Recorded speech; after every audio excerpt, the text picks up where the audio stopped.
বিসমিল্লাহির রহমানির রহিম। আসসালামু আলাইকুম। সুপ্রিয় ছাত্রছাত্রীবৃন্দ, সরকারি হরিয়ানা কলেজে আয়োজিত রিসার্চ ম্যাথোডোলজির এই অনলাইন ক্লাসে তোমাদের স্বাগত জানাই। আজকে আমরা আলোচনা করব এক্সপেরিমেন্টাল রিসার্চ বা পরীক্ষামূলক গবেষণা নিয়ে। এই আলোচনা থাকবে যে এক্সপেরিমেন্টাল রিসার্চ কী, এটার গুরুত্ব কী, তারপরে এটার সুবিধা অসুবিধা কী, তারপরে আমাদের যেটা যে কন্ট্রোল কীভাবে করা যায় এবং এই এক্সপেরিমেন্টাল রিসার্চ কোথায় কোথায় প্রয়োগ করা যায় এটা নিয়ে আমরা কী করব আজকে আলোচনা করব। তো চলো তাহলে আমরা আজকে আমাদের আলোচনায় যাই। প্রথমেই আমরা জানব meaning and definition of experiment, অর্থাৎ পরীক্ষার অর্থ এবং সংজ্ঞা আমরা প্রথমে জানব।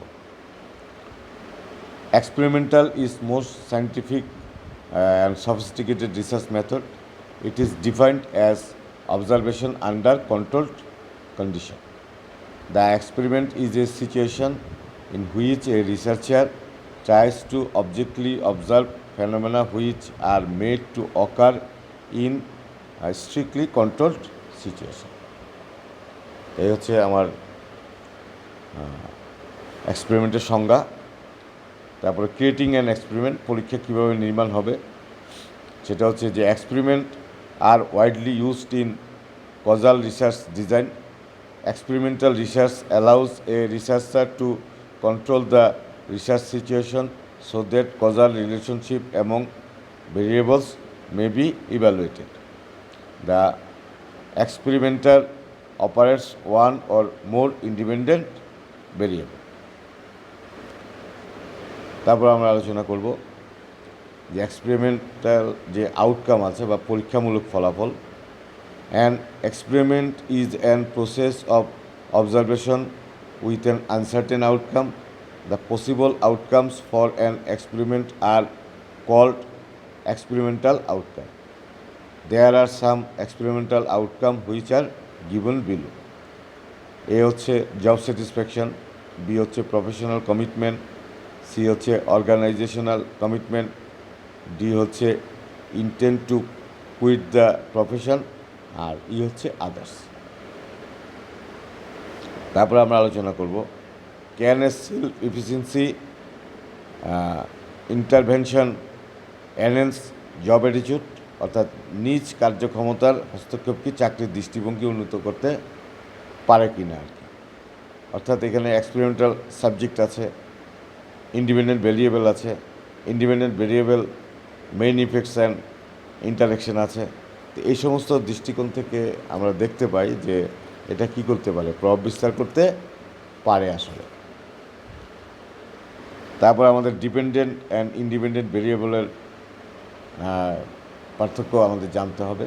এটা মেইন সংজ্ঞার যে পার্থক্যটা আছে, independent variable are variables that determine the value of the variables. আর ডিপেন্ডেন্ট ভেরিয়েবল হচ্ছে dependent variable are variables that get determined from independent variable, অর্থাৎ একটা আরেকটার উপর নির্ভরশীল। ডিপেন্ডেন্টটা ইন্ডিপেন্ডেন্ট ভেরিয়েবলের উপর কী থাকে, নির্ভরশীল থাকে। তারপরে ইম্পর্টেন্ট কনসেপ্ট অফ এক্সপেরিমেন্টেশন, পরীক্ষার যে গুরুত্বপূর্ণ ধারণা আছে এইখানে 10টা ধারণা সম্পর্কে আইডিয়া রাখতে হবে। প্রথমটা হচ্ছে ডিপেন্ডেন্ট ভেরিয়েবল, দ্বিতীয়টি হচ্ছে ইন্ডিপেন্ডেন্ট ভেরিয়েবল, 3 নম্বর হচ্ছে এক্সট্রা অনস ভেরিয়েবল, 4 নম্বর হচ্ছে ডিমড ক্যারেক্টারিস্টিক্স, 5 হচ্ছে এথিক্যাল ইস্যু, 6 হচ্ছে রিসার্চ হাইপোথিসিস, 7 হচ্ছে এক্সপেরিমেন্টাল অ্যান্ড কন্ট্রোল গ্রুপস, 8 হচ্ছে কন্ট্রোল গ্রুপ, 9 হচ্ছে স্যাম্পল সিলেকশন ইরর, 10 হচ্ছে টেস্ট ইউনিট।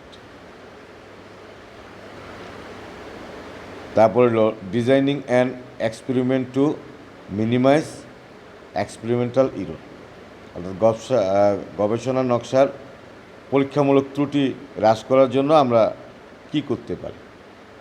তা আমরা এই ডিজাইনটা করার জন্য 4টা জিনিসকে লক্ষ্য রাখবো: manipulation of the independent variable, selection and measurement of the dependent variable, selection and assignment of experimental subject, control over extraneous variable. তো এটা আবার যেটা আমরা মেনটেন অফ দ্য ইন্ডিপেন্ডেন্ট ভেরিয়েবলে চারটা জিনিস থাকবে: experimental and control groups, several experimental treatment level, more than one independent variable, আর এটা হচ্ছে রিপিটেড মেজার। আর selection and assignment of experiment subject আছে, sample selection and random sampling errors, তারপর র্যান্ডমাইজেশন আর ম্যাচিং। আর কন্ট্রোল ওভার এক্সটার্নস ভেরিয়েবলে আছে experimental confirms and এক্সটার্নস variable. এই কটা জিনিস একসাথে থাকে।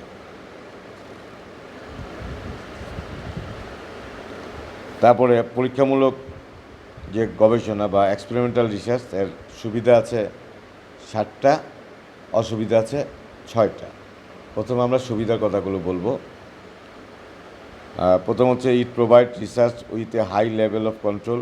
সেকেন্ড হচ্ছে there is no limit to the subject matter or industry involve. Third হচ্ছে experimental research provides conclusion that are specific. Fourth হচ্ছে the result of experimental research can be duplicated. Fifth হচ্ছে natural setting can be replicated with faster speed. Six হচ্ছে experimental research allows cause and effect to be determined. Seven হচ্ছে it can be combined with other research method. আর এখন আমরা জানবো অসুবিধা যে 6টা আছে সেটা। নাম্বার 1 হচ্ছে results are highly subjective due to possibility of human error. Second হচ্ছে experimental research can create situation that are not realistic. Third হচ্ছে it is a time consuming process. Fourth হচ্ছে there may be ethical or practical problems with variable control. Fifth হচ্ছে experimental research does not provide an actual explanation. Six হচ্ছে extraneous variables can't always be control. তো এখন আমাদের যেটা একটা পার্থক্য আমাদের অবশ্যই জানতে হবে, সেটা হচ্ছে সার্ভে অ্যান্ড এক্সপেরিমেন্ট, অর্থাৎ জরিপ এবং পরিমাপের যে পার্থক্য সেটা কিন্তু জানতে হবে। যেমন surveys are conducted in descriptive research studies আর experiment are a part of experimental or causal research. এটার বিভিন্ন দৃষ্টিকোণ থেকে যে পার্থক্যগুলো আছে সেটা কিন্তু আমাদের কী করতে হবে, অবশ্যই জানতে হবে। তারপরে আমাদের যেটা প্রয়োজন হবে,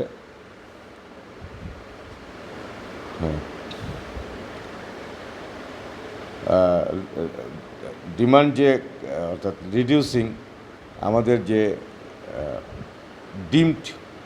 ডিমান্ড যে ক্যারেক্টারিস্টিক্স, অর্থাৎ চাহিদা আমাদের যেটা আছে, যে চাহিদার যে বৈশিষ্ট্য কী কী আছে। The term demand characteristics refer to an experimental design element that unintentionally provides subject with the hints about the research hypothesis. তারপরে এখানে নিয়ন্ত্রণ প্রতিষ্ঠা করতে হয়। তারপর ইথিক্যাল ইস্যু এই জায়গায় আছে। তার প্র্যাকটিক্যাল এক্সপেরিমেন্টের ডিজাইন ইস্যু আছে। তা basic principal of experimental design, এটার জন্য যে নিয়মগুলো মেনে চলতে হয়, বেসিক প্রিন্সিপাল, তার জন্য 3টা বেসিক প্রিন্সিপাল আছে। প্রথমটি হচ্ছে র্যান্ডমাইজেশন, তারপরে সেকেন্ড হচ্ছে রিপ্লিকেশন, থার্ড হচ্ছে লোকাল কন্ট্রোল। এই 3টা পদ্ধতির মাধ্যমে এই এক্সপেরিমেন্টাল ডিজাইন করা হয়। তারপর আমরা জানব ইস্যু অফ এক্সপেরিমেন্টাল ভ্যালিডিটি, অর্থাৎ পরীক্ষামূলক বৈধতার যে সমস্যাটি আছে সেটা নিয়ে আমরা কথা বলবো। এটা প্রথম আছে যে ইন্টারনাল ভ্যালিডিটি, ইন্টারনাল বা আভ্যন্তরীণ বৈধতা। Internal validity exist to the extent that an experimental variable is truly responsible for any variance in the dependent variable. Internal validity depend on the following condition, অর্থাৎ 7টা কন্ডিশনের উপর আর এটা নির্ভর করে ইন্টারনাল ভ্যালিডিটিটা।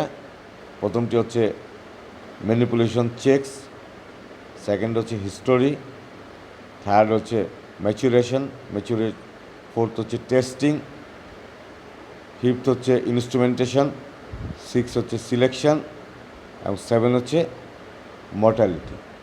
এই কটা জিনিসের উপর কী করে এই ভ্যালিডিটির ডিপেন্ড করে। এই ছিল আজকের আলোচনা। আশা করি তোমরা এটি বুঝতে পেরেছ। যদি কোনো সমস্যা হয় পরবর্তীতে আমার সাথে আলোচনা করে সলভ করে নিবা। এই প্রত্যাশা আজকের মতো এখানেই শেষ করছি। সবাই ভালো থাকো। আসসালামু আলাইকুম।